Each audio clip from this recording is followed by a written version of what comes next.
কুকুরের লেজ যেমন কোনো অবস্থাতেই সোজা হওয়া সম্ভব নয়, ঠিক তেমনভাবেই পাকিস্তান এমন একটা দেশ যে কোনো অবস্থাতেই কিন্তু সোজা হবে না।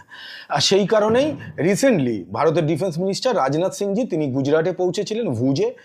সেখানে সোলজারদের সঙ্গে তিনি মিলিত হন এবং সেখানে যে ভারতের যে অস্ত্রশস্ত্র আছে সেগুলোর পূজাও করা হয়।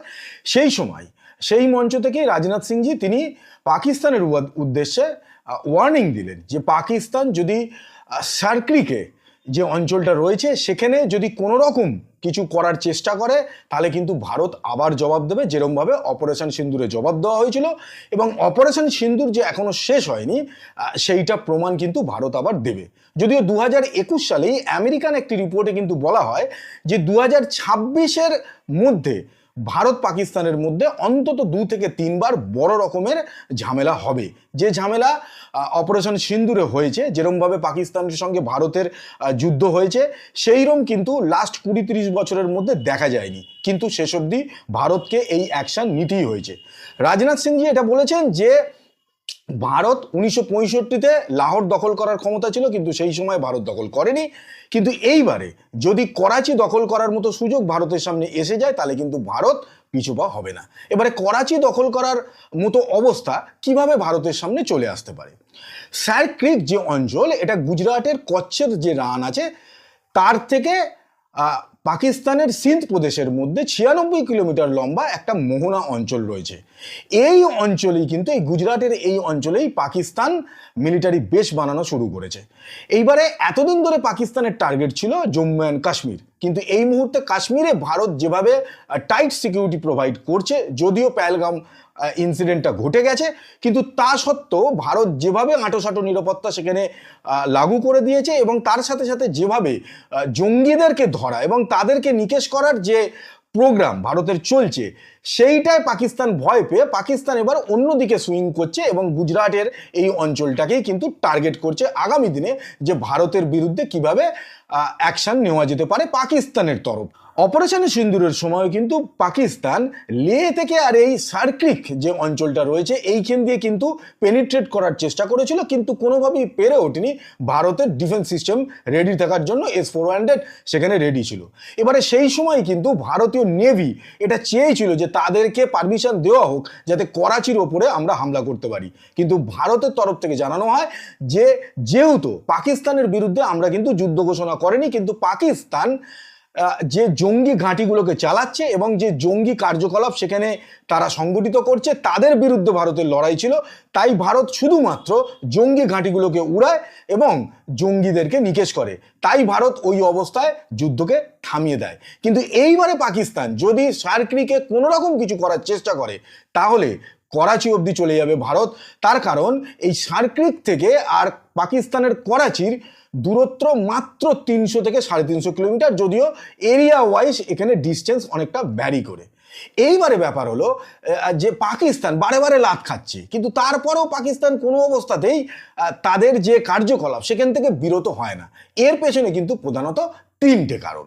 প্রথম কারণটা খুব সহজ, যে পাকিস্তান বারে বারে লাত খাওয়ার পরেও মানে যেভাবে অপারেশন সিন্দুরে ভারত গিয়ে সেখানে সব কিছু নষ্ট করে দেওয়ার পরও, যুদ্ধে হেরে যাওয়ার পরও সেখানে তাদের মিলিটারি চিফকে তারা প্রমোশন করে দেয় এবং সেখানে ফিল্ড মার্শাল বানিয়ে দেওয়া হয় এবং আসিফ মুনির নেচে নেচে সারা পৃথিবীর বিভিন্ন জায়গায় যাচ্ছে এবং সেখানে গিয়ে পাকিস্তান নাকি যুদ্ধে জিতেছে সেইটা প্রচার করছে। যদিও সে দেশের মানুষ, পাকিস্তানের মানুষ সেটাকে বিশ্বাস করে না, কিন্তু ওরা এটা করে কারণ নির্লজ্জ বেহায়ারা যেটা করার সেটাই করে।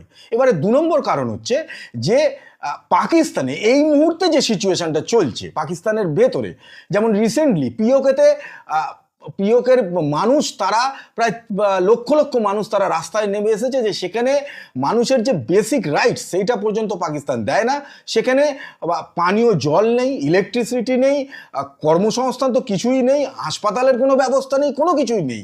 এইরকম একটা পরিস্থিতির মধ্যে সেখানকার মানুষ বেঁচে রয়েছে, তাই তারা চায় যে ভারতের সঙ্গে যুক্ত হতে, অন্তত পাকিস্তানের হাত থেকে তারা বাঁচতে চাইছে। এটা গেল পিওকে, যেটা ওরাই দখল করে বসে আছে আমাদের পার্টটা সেই জায়গাটা।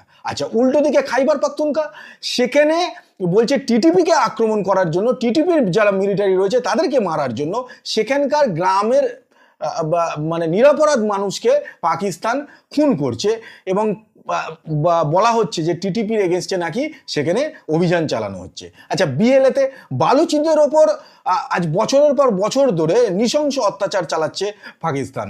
ফলে চারদিক থেকে পাকিস্তান দেশের মধ্যেই এমনভাবে ঘিরে গেছে যে আদতে ভারতের বিরুদ্ধে কথা বলা ছাড়া অন্য কোনো পথ নেই। কারণ পাকিস্তান সেই যবে থেকে পাকিস্তান জন্মেছে তবে থেকে আজ অবধি যখনই পাকিস্তান নিজের দেশের মধ্যে চারিদিক থেকে ঘিরে যায় এবং পরিস্থিতিকে সামাল দিতে পারে না, তখন পাকিস্তান শুধুমাত্র ভারত বিদ্বেষী মন্তব্য করে। এবং এতদিন ধরে পাকিস্তানের মানুষ বোকা বনে এসছে এদের এই যে চাল সেইটাতে। কিন্তু আপাতত এই মুহূর্তে পাকিস্তানের মানুষ আর এই যে নেতা মন্ত্রী এবং মিলিটারির যে পার্ট যে এতদিন ধরে পাকিস্তানের মানুষকে বোকা বানিয়েছে, তাতে পাকিস্তানের মানুষ আর বোকা বনছে না, তাই তারা রাস্তায় নেমেছে। আর 3 নম্বর হচ্ছে যে পাকিস্তান চায় যে কিছু একটা করুক এবং তারপরে ভারত হামলা করুক, তাতে বা লজ্জা শরম নেই তো, ফলে স্বাভাবিকভাবেই ওরা এটা চায় যে ভারত কিছু একটা করুক, তাতে ওদের লজ্জা যাবে না। কিন্তু ওদের একটা ইনকামের সোর্স চলে আসে। সোর্সটা হলো যে যখনই ভারত কিছু হামলা করবে তখনই ওরা সৌদির কাছে, আমেরিকার কাছে, ওয়ার্ল্ড ব্যাংকের কাছে, IMF এর কাছে, এশিয়ার ডেভেলপমেন্টের কাছে চলে যাবে যে আমাকে টাকা দাও, কারণ আমাকে ভারত আমার উপর হামলা করেছে, আমাকে লড়াই লড়তে গেলে টাকা লাগবে। এবং সেখান থেকে টাকা নিয়ে চলে আসবে, তারপরে ভারতের পায়ে পড়বে এবং যুদ্ধটাকে থামিয়ে দেবে। বা যে টাকাটা এলো সেই টাকাটা নেতামন্ত্রী এবং মিলিটারির যারা ওপর লেভেলের বসে আছে, মানে আসিফ মুনিরের মতো লোকজনেরা, তারা ভাগ বাটোয়ারা করে খেয়ে নেবে। এই হচ্ছে পাকিস্তানের মানে শুরু থেকে আজ অবধি পাকিস্তানের এইটাই হচ্ছে চাল। তাই যে লাতখোর তাকে সেরকম ভাবেই জবাব দিতে হবে। আগামী দিনে যদি সার্করিকে পাকিস্তান কোনো কিছু করে, তাহলে এই মুহূর্তে রাজনাথ সিং যেটা বলেছেন সেইটাই যেন ভারত করে। এটাই আমরা আশা রাখবো যে সোজা করাচি দখল করে নেওয়া, যাতে পাকিস্তানের যে ফিনান্সিয়াল হাব যেটাকে বলা হয়, মানে যেটুকু পড়ে আছে যেখান থেকে ব্যবসা বাণিজ্য তবু কিছুটা হয়, সেই করাচিটা যদি ভারত দখল করে নিতে পারে, তাহলে পাকিস্তানের অর্থনীতি বলে আর কিছু পড়ে থাকবে না। সেই দিনটার জন্যই কিন্তু আমরা ওয়েট করে থাকবো যে কবে পাকিস্তান সার্করিকে কিছু একটা করে এবং আমাদের সামনে সুযোগ এসে যায় যে যাতে আমরা করাচি দখল করতে পারি।